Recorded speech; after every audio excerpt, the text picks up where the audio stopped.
नमस्कार, जनता का आईना में फिर एक बार आपका स्वागत। आज हम बात करेंगे मॉब लिंचिंग की। सुप्रीम कोर्ट में एक पिटीशन फाइल हुई है कि मॉब लिंचिंग की घटनाएं लगातार बढ़ती जा रही हैं। ये पिटीशन की है national federation of Indian women. इस संगठन ने सुप्रीम कोर्ट में याचिका की है और सुप्रीम कोर्ट में कहा है कि 2018 में जो सुप्रीम कोर्ट ने फैसला दिया था मॉब लिंचिंग के बारे में, कुछ गाइडलाइन दी थी और उन्होंने ये भी कहा था कि ये संसद को जल्द से जल्द इस पर कानून बनाना चाहिए ताकि मॉब लिंचिंग की घटनाएं बंद हो या उस पर लगाम लगे। मॉब लिंचिंग क्या होता है? भीड़ किसी व्यक्ति को पकड़ती है और कहती है कि उसने कोई गुनाह किया है और खुद ही उसको मार मार के, पीट पीट के खुद ही सजा देती है और उसको मार डालती है। मॉब लिंचिंग की घटनाएं लगातार देश में बढ़ रही है। कभी काला जादू के नाम पर महिलाओं की ऐसी हत्याएं की जाती थी, लेकिन अभी पिछले 8-10 सालों से मॉब लिंचिंग की घटनाएं लगातार बढ़ रही हैं और वो धार्मिक एंगल ले रही हैं कि बहुत सारे गौरक्षक ग्रुप बन गए हैं और वो गौरक्षा के नाम पर किसी भी तरह से मुस्लिम जानवरों का व्यापार करते हैं या मांस का व्यापार करते हैं, उनको पकड़कर मारा जाने लगा। आप जानते हैं कि जब से बीजेपी की सरकार आई है, कई राज्य सरकारों ने गौ हत्या बंदी कानून अपने अपने राज्य में लाया है और कहा है कि गाय की किसी भी प्रकार से हत्या नहीं की जा सकती। फिर उनको ये बहाना मिल जाता है कि मुस्लिम समाज गाय खाता है और वो गाय का बिजनेस करता है, इसलिए उन्होंने गाय की हत्या की, ये कहकर उन्हें पीट पीट कर मारा जाता है। इस गौरक्षा के नाम पर अधिकतर बजरंग दल के लोग कई जगह पर अपना बिजनेस चालू कर दिया है।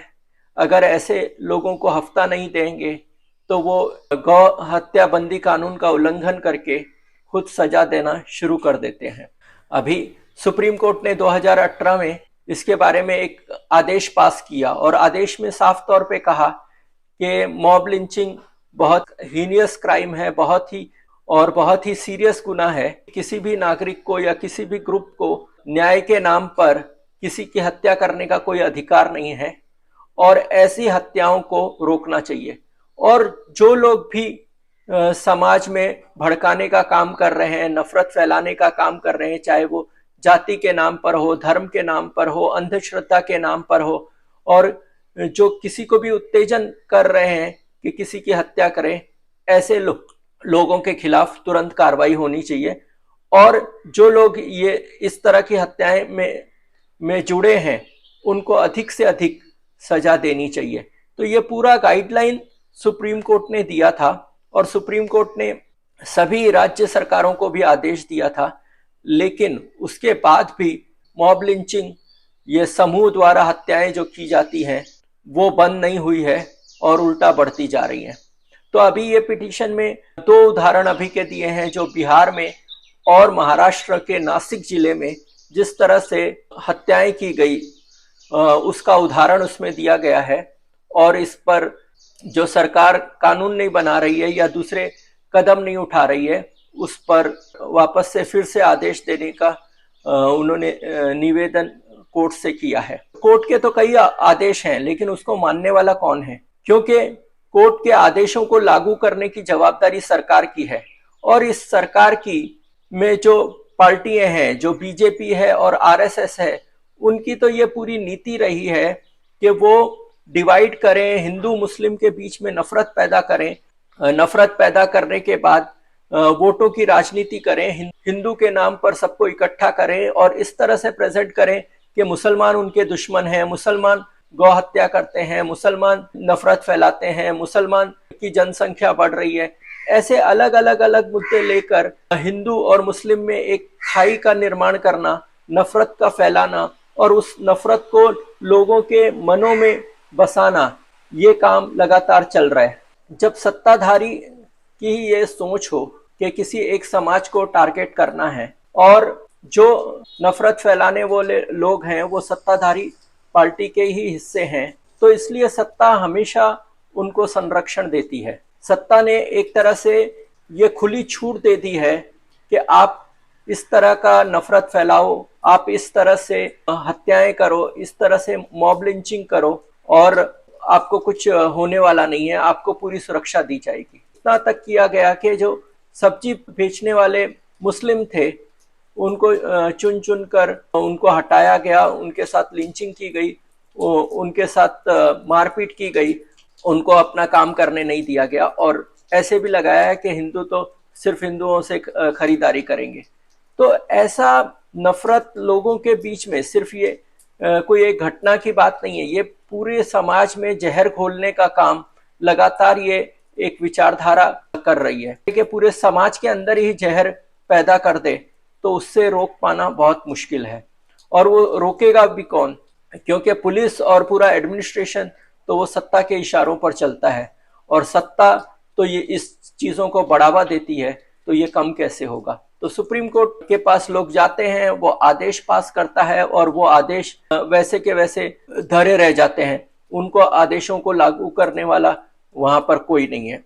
तो ये पूरा एक ऐसा चक्र, दुष्चक्र चल रहा है, उससे निजात पाना बहुत जरूरी है।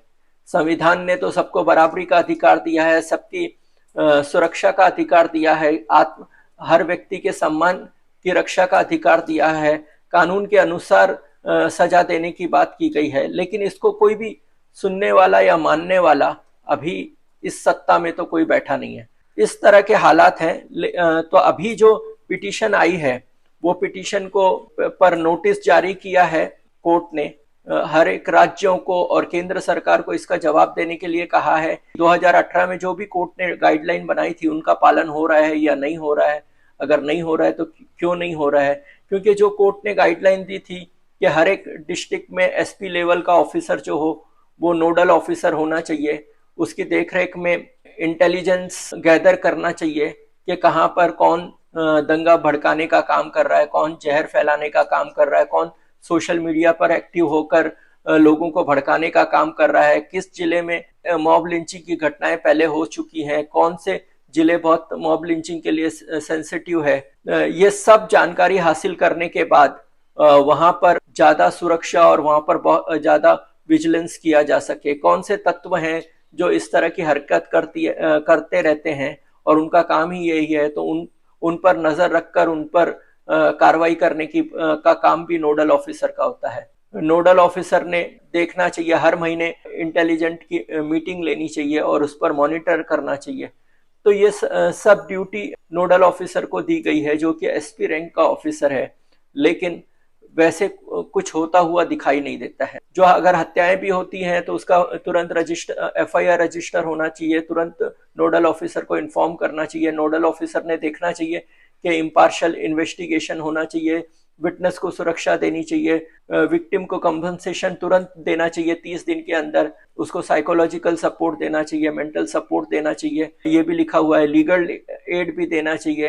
ये सारी बातें वहां पर लिखी हुई है कि इन्वेस्टिगेशन टाइम बाउंड पीरियड में होना चाहिए, फास्ट ट्रैक कोर्ट में केस चलना चाहिए, टाइम बाउंड केस चलना चाहिए। ये सारी चीजें वहां पर जजमेंट में लिखी हुई थी, लेकिन उसका कोई फॉलो नहीं कर रहा है। और तो और कोर्ट ये कह रहा है कि एसपी लेवल का ऑफिसर देखे कि कोई भी नफरत फैलाने का काम ना करे, नफरत फैलाने के भाषण ना दे, नफरत फैलाने की मैसेजेस फैलाए नहीं। लेकिन आमतौर पर इतनी नफरत फैलाने का काम, यहाँ तक कह दिया गया कि मुस्लिम समाज को पूरी जड़ से उखाड़ दो, उनका नरसंहार कर दो, लेकिन कोर्ट भी देखता रहता है। लोग कोर्ट के पास जाते हैं लेकिन वो लिपापोती करने के अलावा वो कुछ करता नहीं है।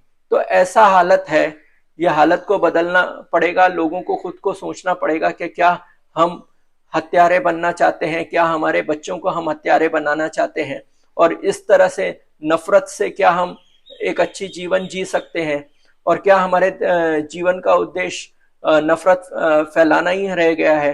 क्या मुस्लिम समाज से दोस्ती नहीं करनी चाहिए, उनको समझने की कोशिश नहीं करनी चाहिए, उनसे चर्चा नहीं करनी चाहिए, एक शांति प्रिय समाज बनाने का काम हमारा नहीं है। ये आज का वीडियो था। आपको वीडियो अच्छा लगा तो लाइक कीजिए, शेयर कीजिए, देखते रहिए जनता का आईना।